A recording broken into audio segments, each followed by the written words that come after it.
Senator Rodante Marcoleta charged with plunder, indirect bribery at ombudsman of 75 million campaign donation. Oh, ayan po mga kababayan.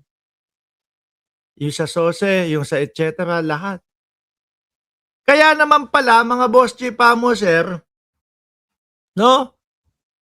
Ngaw-ngaw itong si Rodante Marcoleta. Kaya pala, yung mag-ama, o ano? It needs to be done now. I need to be done? Opo, done no soon. Say hi. Tell them. Nakita nyo naman, ganito ho talaga ang totoong live, mga kababayan. Madaming mga pasakalye at madami pong mga advertisement. O tell them that you know how to drive your bike na. I know how to drive my bike now. Oh. You know how to balance na, di ba? Okay. And where we gonna go today? Bike. Bye. O sige. Okay. I'll see you later, okay? I soon finish. Nakita nyo ho, mga kababayan. Tsaka ha, iniisip ko din baka yung, sino ba yon?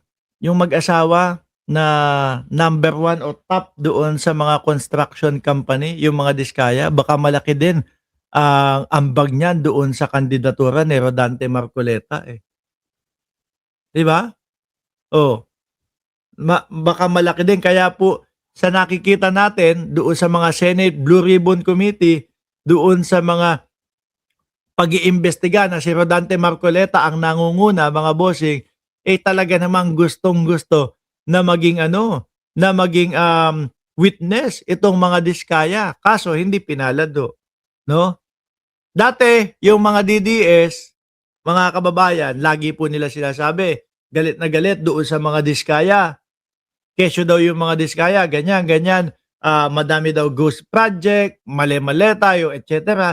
Tapos nung nakampihan na ni Marcoleta at ramdam na nila na dapat pro sila doon sa mga diskaya, mahal na daw po nila ang mga diskaya at sinasabi ng mga uto-uto na mga ito, protect diskaya at all cost na daw po, mga bossing.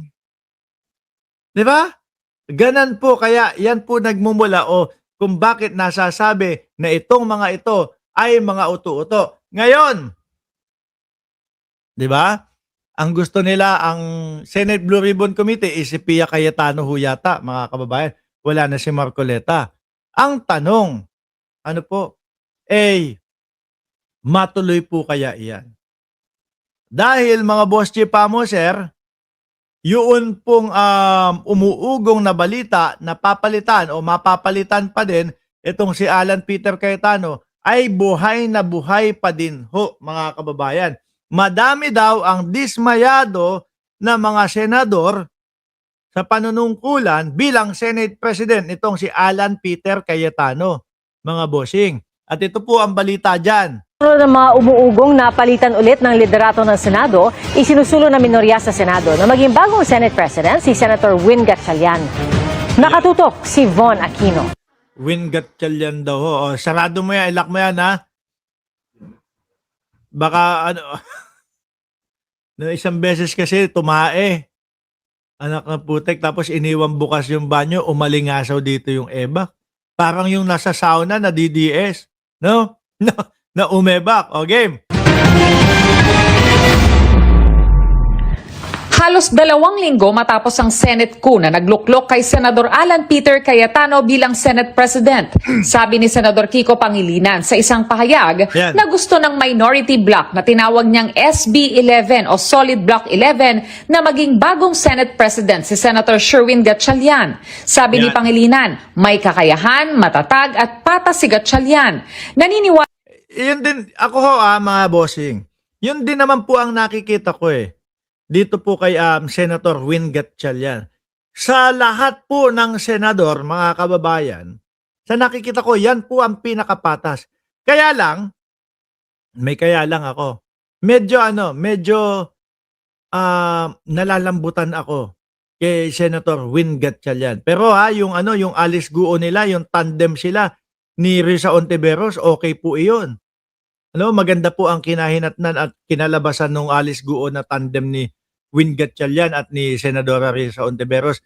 Medyo hindi lang siguro ako totok, no, kay Senator Win Gatchalian, pero kaya ko nasasabi na medyo nalalambutan ako sa kanya. Hindi yung lambot na bading, ha?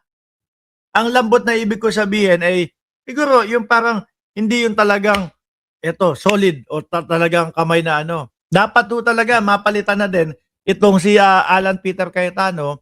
Bakit po mga kababayan? Bagsak na po ang trust rating ng Senado. Halos wala na pong naniniwala sa Senado, mga kababayan. Wala siyang kaya ni Gatchalian na pagkaisahin ng Senado. Sinigundahan niya ni Senator J.V. Ejercito. Senator Win Gatchalian. Nako, yan.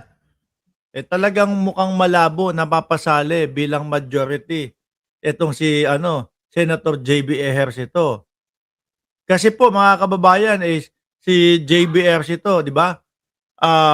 Nililigawan nila Peter Cayetano para maging majority leader. Kumbaga, ikaw ha, ano ka ha, wala kang desisyon ha, o sige, alukin ka namin bilang majority leader.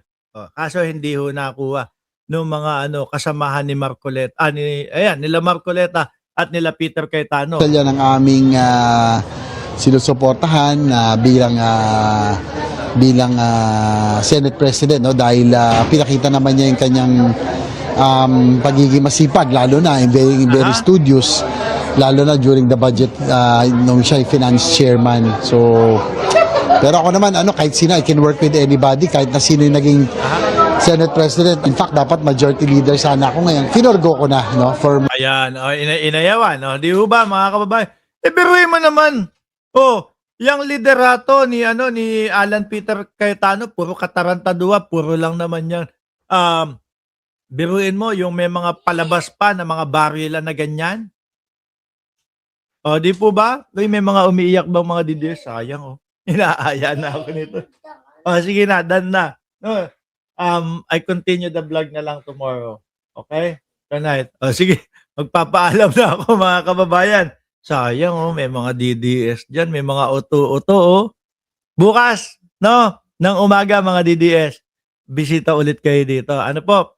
At ilabas nyo yung mga pagtatanggol ninyo. Subukan nyo ipagtanggol yung mga iniidolo ninyo, sila Bato de la Rosa, sila Sara Duterte. Tapos sabihin nyo ulit sa akin na, Mark, puro ka naman puro ka naman ICC. Ganun sabihin nyo. Kasi ganun din yung sinabi nyo dati kay dating Pangulong Duterte na puro ako ICC. Ayun, yung tatay ninyo nando sa Oblo hanggang ngayon.